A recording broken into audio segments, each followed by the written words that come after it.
relax. Breathe in, breathe out. Come on. Hos lang yun. Walang ahas, Ivy. Ivy, walang ahas. Higa lang na malalim, please. Come on. Breathe in, breathe out. Hos lang yun. Relax.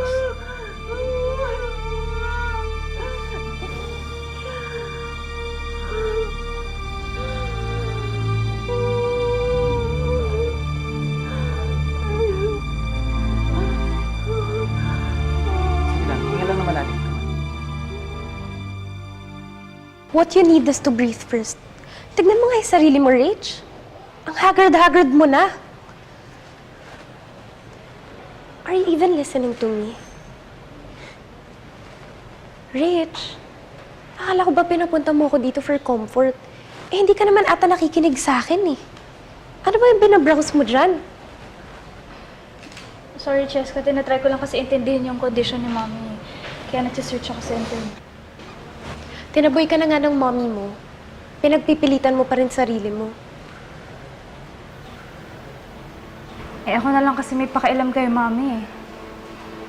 Pati si Junior hindi ko na rin maasahan. Ewan ko ba? Basta ngayon mag-focus na lang muna ako kay Mommy. At least pag naging informed ako kung anong condition niya, baka makatulong ako para mailabas siya dun. Sana nasa-search din sa internet kung paano kayo magkakaayos ni June.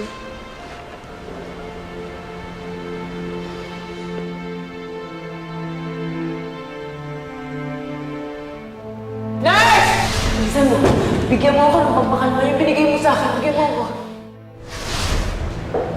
Rach, ito yun. Ito yung gamot ni Mommy. Bakit yung prescribe sa mommy mo? Bakit? Tinitake yan ng cousin ko dati eh. Antidepressant yan, pero ibaban na yan kasi nagkukos ng hallucinations at saka ng ibang side effects. Ano? Bakit pinapatake kay Tita Ivy yan?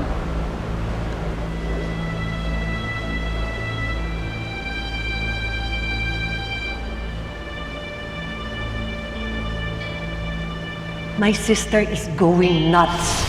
Kaya may alcohol o wala, she needs professional help.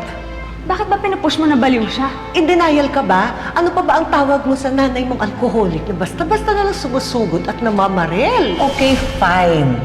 Wala akong pakialam sa kanya. But we both know na may sakit ang mami mo. And dapat lang manatili siya doon para lalo siyang gumaling. Okay? Wala namang mananakit sa kanya doon.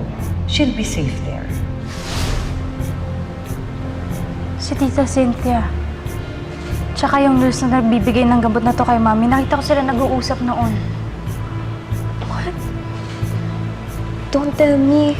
At narinig ko rin na sinabi niya gusto niya mabulok si Mommy sa hospital. Paano kung si Tita Cynthia pala yung dahilan kung bakit lumala yung sakit ni Mommy?